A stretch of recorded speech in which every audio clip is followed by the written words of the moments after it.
नमस्कार मित्रांनो, स्वागत आहे तुमचे आपल्या पशुपालक माझा मित्र या यूट्यूब चॅनलवर।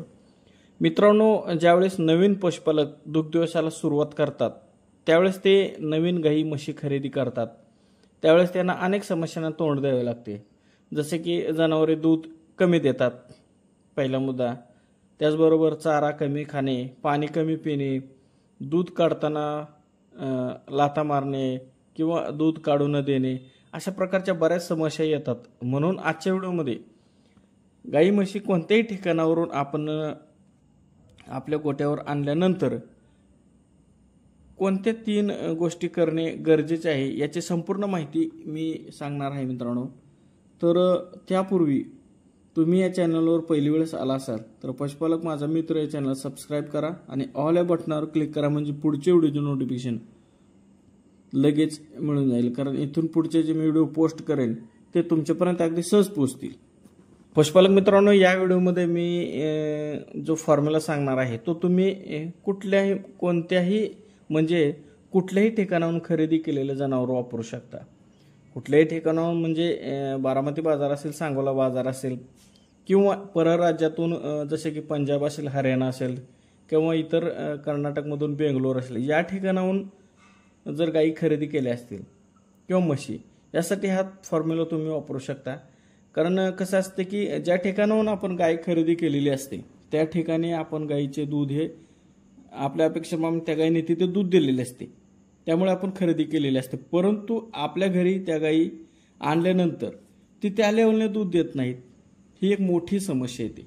त्याच्याबरोबर आपण खरेदी केलेली गाय त्या ठिकाणी चारा वैरण अगदी प्रॉपर पद्धतीने खात असते, पण आपल्या गोठ्यात आल्यानंतर ती चारा कमी खाणे किंवा खुराक न खाणे ही समस्या आपल्याला सर्रास बघायला मिळते।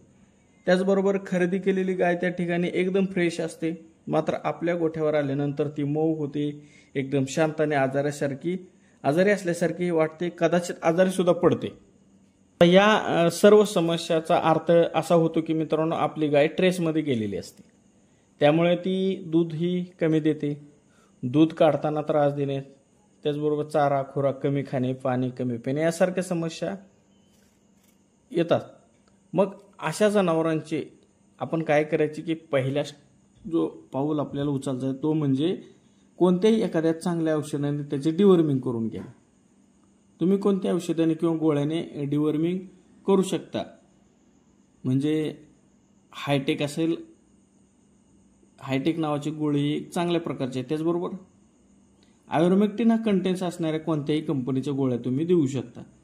अल्बेंडाझोल असेल, फेनबेंडाझोल असेल, याने त्या गायीचे जंतुनिर्मूलन करून घ्यावे। कधीही जंताचे औषध किंवा गोळ्या देत असताना आपली गाय गाभण असेल तर शक्यतो फेंटास्त्री या नावाची गोळी द्यावी, म्हणजे प्रेग्नन्सी सेफ असणारे औषध कोणतेही तुम्ही वापरू शकता।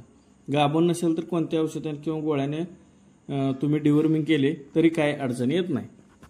आपण चांगल्या औषधाने जंत निर्मूलन केल्यानंतर एखाद्या चांगल्या कंपनीचे लिव्हर टॉनिक त्या गायीला पाजले पाहिजे आणि ते सलग 5 ते 7 दिवस आपण देणे गरजेचे असते। लिव्हर टॉनिक देण्याचे कारण म्हणजे आपल्या गायीला, म्हणजे आपली गाय ही असते ती लांबच्या प्रवासाने आपण घेऊन आलेलो असतो आणि त्यामुळे ती ट्रेसमध्ये गेलेली असते आणि तो जो ट्रेस असतो, तो जो ताण असतो तो कमी करण्यासाठी त्या गायीचे लिव्हर जे असते ते एकदम मजबूत असले पाहिजे आणि लिव्हर चांगल्या प्रकारे ऍक्टिव्ह झाले की ट्रेसमुळे जी जनावरे चारा खुराक खात नसतात, कमी खात असतात, ती चांगल्या प्रकारे खाण्यास सुरुवात करतात। म्हणून कोणत्याही कंपनीचे लिव्हर टॉनिक त्या गायीला देणे गरजेचे असते।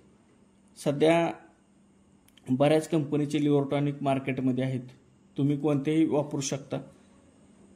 जसे की आता सर्वात चांगले आणि अगदी सहज उपलब्ध होणारे ब्रुटॉन असेल, लिव्ह 52 असेल, लिओफेरॉल असेल, डोझिलिव्ह असेल, यापैकी कोणते लिव्हर टॉनिक तुम्ही वापरू शकता किंवा तुम्हाला याच्या अगोदर ज्या चांगल्या औषधाचा कुठल्याही लिव्हर टॉनिकचा रिझल्ट वाटत असेल तर तोही तुम्ही वापरू शकता। पण जंत निर्मूलन केल्यानंतर लिव्हर टॉनिक जरूर पाजले पाहिजे।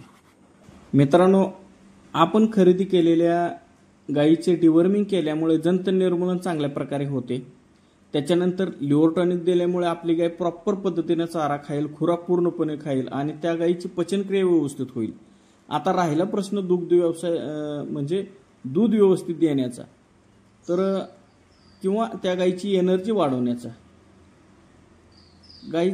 त्या गायीचा अशक्तपणा कमी करून त्या गायीची ती जी गाय आहे तिला तरतरी टवटवीत करण्यासाठी त्या गायीला कोणत्याही एखाद्या कंपनीचे एनर्जी टॉनिक दिले पाहिजे.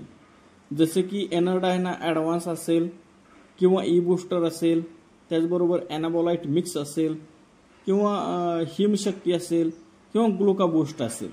तसे बघायला गेलं तर बऱ्याच कंपनीचे एनर्जी बूस्टर मार्केटमध्ये उपलब्ध आहेत, पण मी काही ब्रँडेड कंपनीचे तुम्हाला रिकमेंड करेल. तर यांचा डोस कसा द्यायचा, तर डिवर्मिंग केल्यानंतर सकाळी लिव्हर टॉनिक आपण 100 मिली देतो आणि संध्याकाळी यापैकी कोणते औषध द्या. पशुपालक मित्रांनो, आता हे जे एनर्जी बूस्टर आहे, एनर्जी टॉनिक आहे, ते द्यायचे किती, तर दररोज संध्याकाळी 100 मिली सलग 5 ते 7 दिवस तुम्ही देऊ शकता. याने तुमची गाय तुमच्या गायीला कसलाच ट्रेस येणार नाही, म्हणजे कसलाच ताण येणार नाही व ती एकदम चांगल्या प्रकारे ॲक्टिव्ह राहील आणि दूधसुद्धा तुमच्या अपेक्षेप्रमाणे ती देईल आणि ती आजारी पडणार नाही. तुम्ही जो चारा खुराक द्याल त्याचे चांगल्या प्रकारे ती सेवन करेल आणि चारा खुराक व्यवस्थित खाल्ल्यामुळे ती तुमच्या गोठ्यातील इतर जनावरांप्रमाणे सेट होऊन जाईल. तर मित्रांनो, या प्रकारे तुम्ही गाय खरेदी केली आणि आपल्या गोठ्यावर आणल्यानंतर हा 3 गोष्टीचा प्रोटोकॉल नक्की करा, तुमची गाय आजारी पडणार नाही. तर मित्रांनो, तुम्हाला ही माहिती आवडली तर व्हिडिओला लाईक करा आणि हा व्हिडिओ आपल्या इतर पशुपालक मित्रांना शेअर करा. भेटूया अशाच एका नवीन व्हिडिओमध्ये. तोपर्यंत धन्यवाद.